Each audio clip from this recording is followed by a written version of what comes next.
अलीगढ़ के थाना गांधी पार्क के मामू भांजे इलाके में बीते दिनों हुई चोरी के शक में भीख द्वारा औरंगजेब की हत्या को लेकर मुस्लिम लीग के राज्यसभा सांसद हारिस बिरन अलीगढ़ पहुंचे। उनके द्वारा जिलाधिकारी और मृतक औरंगजेब के परिजनों से मुलाकात की। उनके द्वारा औरंगजेब का सुप्रीम कोर्ट में केस लड़ने की बात कही है, जिसमें उनके द्वारा कहा गया कि मोहम्मद फरीद उर्फ औरंगजेब के परिजनों से इंडियन मुस्लिम लीग के प्रतिनिधिमंडल के साथ मिलकर अलीगढ़ पहुंचकर मुलाकात की, जिस प्रतिनिधिमंडल में पार्टी के राज्यसभा सांसद हारिस बिरन, प्रदेश और राष्ट्रीय अध्यक्ष और पार्टी कार्यकर्ता भी शामिल थे।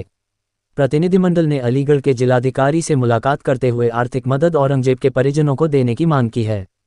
इंडियन मुस्लिम के राज्यसभा सांसद ने कहा कि उनकी पार्टी सुप्रीम कोर्ट में औरंगजेब को न्याय दिलाने की लड़ाई लड़ेगी। वह मुस्लिम लीग पार्टी के सांसद, राज्यसभा और सुप्रीम कोर्ट के वकील है। जल्द ही सुप्रीम कोर्ट में हक की लड़ाई उनके द्वारा लड़ी जाएगी। ये कहाँ से आने हुआ है, क्या मकसद है अलीगढ़ आने का? अभी हम दिल्ली से आए हैं। हम वैसे एक संसद है, अभी राज्यसभा का संसद है। अभी एक लिंचिंग का तो केस तो अलीगढ़ में हुआ है, तो उसी मामले में तो डीएम साहब से बात करने के लिए, अथॉरिटी से बात करने से, परिवार से भी बात करने के लिए हम अलीगढ़ आए था। अभी पहले डीएम साहब से हमारा मुलाकात हो गया था।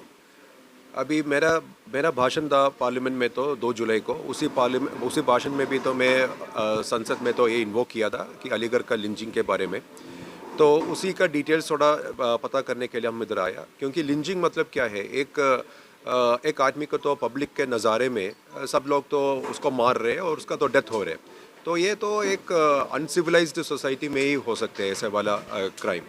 तो हमारा तो ये था कि अभी नया वाला जो क्रिमिनल कोड आया है, भारतीय न्याय संहिता आया है, उसमें तो एक ऑफेंस है, मगर ऑफेंस है तब भी तो ये एक स्पेशल कानून होना चाहिए। लिंचिंग का एक स्पेशल कानून होना चाहिए, क्योंकि ये एक सिविलाइज सोसाइटी में ऐसे वाला ऑफेंस नहीं होते हैं। तो इसके बारे में तो हम थोड़ा ज़्यादा मालूम करने के लिए ये इनका परिवार के विक्टिम का परिवार से भी बात किया, उसमें मॉनेटरी कॉम्पनसेशन का भी बात किया। तो डीएम से हम जब बात किया था, डीएम ने बोला था कि तुरंत एफआईआर लॉन्च किया है और 6 लोगों को उन्होंने अप्रीहेंड किया, गिरफ्तार किया है। इन्वेस्टिगेशन जारी है और उनको तो मॉनेटरी कॉम्पनसेशन ऑलरेडी दे चुका है। अभी एडिशनल कॉम्पनसेशन के लिए थोड़ा एक एप्लीकेशन आए हैं, वो उन्होंने लखनऊ में गवर्नमेंट के उधर तो भेजा है। जैसे गवर्नमेंट से ऑर्डर आएगा तो वो भी रिलीज़ हो जाएगा। अच्छा, ये बताइए, लोकसभा के जो नतीजे आए हैं उसके बाद से देखा गया कि मुल्क के मुख्तलिफ मकामात पर मॉब लिंचिंग बढ़ गई है, मुसलमानों को फिर निशाना बनाया जा रहा है। क्या लगता है आपको, क्यों बनाया जा रहा है? तो इसलिए तो मैं उसी मेरा भाषण में बताया था कि जब राज्य के प्रधानमंत्री ने जो इलेक्शन वाला ऐसे मीटिंग्स में तो एक कम्युनिटी के खिलाफ ऐसे वाला बातें भाषण करते हैं, तब तो ये फ्रिंज एलिमेंट्स को तो थोड़ा एम्बोल्डन हो सकते हैं।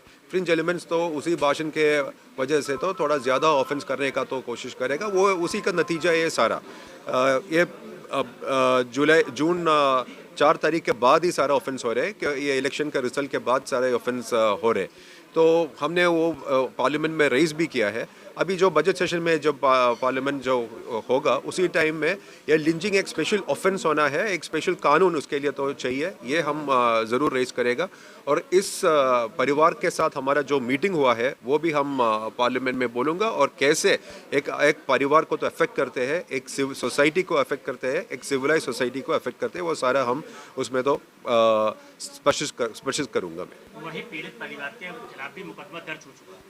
जो व्यक्ति औरंगजेब का जो मृत्यु हो चुकी है, उसकी मार पीटा गया, और 10 लोगों के खिलाफ, तो किस नजर देखते हैं इसको आप? नहीं, वो सारा तो law will take its own course, क्योंकि उसमें तो इन्वेस्टिगेशन होना चाहिए। उसमें जो विक्टिम भी उसमें कुछ गलती किया है वो सारा तो इन्वेस्टिगेशन से ही पता चलेगा। मगर कुछ भी है, एक लिंचिंग हुआ है, ये एडमिटेड है। एक ऐसे पब्लिक नज़ारे में उसको तो मार दिया है, वो तो एडमिटेड है। हम तो इसलिए आया है, ऐसे वाला तो ऑफेंस एक सिविलाइज सोसाइटी में नहीं होना चाहिए, और वो एक स्पेशल कानून उसके लिए तो होना चाहिए, इसलिए हम तो आए। पार्टी की तरफ से किस तरह का मुकाबला करेंगे आप इंतजामिया से औरंगजेब को इंसाफ दिलाने के लिए? भाई, औरंगजेब को इंसाफ दिलाने के लिए सुप्रीम कोर्ट में हमारे ये हारिस बिरन साहब सुप्रीम कोर्ट के वकील हैं, और पूरा मुकदमा इंशाल्लाह लड़ेंगे और उनको इंसाफ दिलाने की आखिरी लड़ाई तक के ये उनके साथ रहेंगे।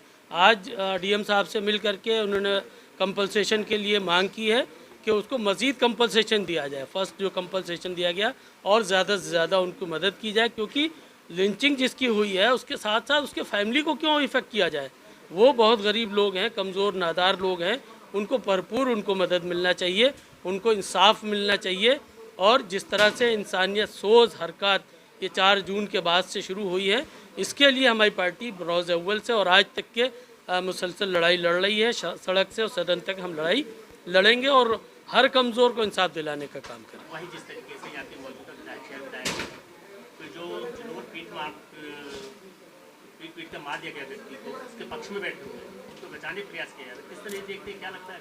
ये उनके प्रधानमंत्री के डायरेक्शंस हैं कि वो इस तरह की लिंचिंग चाहते हैं। वो मुसलमानों को ख़ास करके टारगेट कर रहे हैं और उनके प्यादे जो हैं वो उसी पे अमल कर रहे हैं। और हम इंसाफ को, संविधान का राज होना चाहिए, संविधान के एतबार से हर मजलूम के साथ हमारी पार्टी इंडियन यूनियन मुस्लिम लीग खड़ी है। उसके लिए लड़ाई लड़ेंगे और उसको इंसाफ दिलाने तक हर मुमकिन कोशिश करेंगे। प्रधानमंत्री शय पे बैठे हुए लोग बिल्कुल उनकी शय पर वो क्यों कह रहे हैं कि इस तरह की हालात, वो कह करके लोगों को प्रोवोक कर रहे हैं, उकसा रहे हैं। ये बहुत अफसोसनाक पहलू है। उनका नारा है सबका साथ सबका विकास सबका विश्वास। ये नारा है मगर असल है टारगेट है मुसलमान। उन्होंने हमेशा मुसलमानों को इस तरह से टारगेट किया है। उसी के चक्कर में, उसी की वजह से ये उनके जो छुटभैया लीडर्स हैं ये उनके बहकावे में आकर के, और उसके बाद में जो कुछ और लोग हैं जो उनके इशारों पर उनको लगता है कि स्टेट गवर्नमेंट उनका साथ दे रही है, उनको साथ दे करके उनको बचाएगी, इसीलिए इस तरह के ये इंसानियत सोज वाक़यात पेश आ रहे हैं और हम उसको रोकने का हमेशा प्रयास करते रहें और रहेंगे। इंसाफ कायम हो, लोगों को इंसाफ मिले, कोई भी जालिम को जुल्म करने न दिया जाए, उसके लिए हम सड़क से सदन तक, कोर्ट तक के उसकी लड़ाई लड़ेंगे।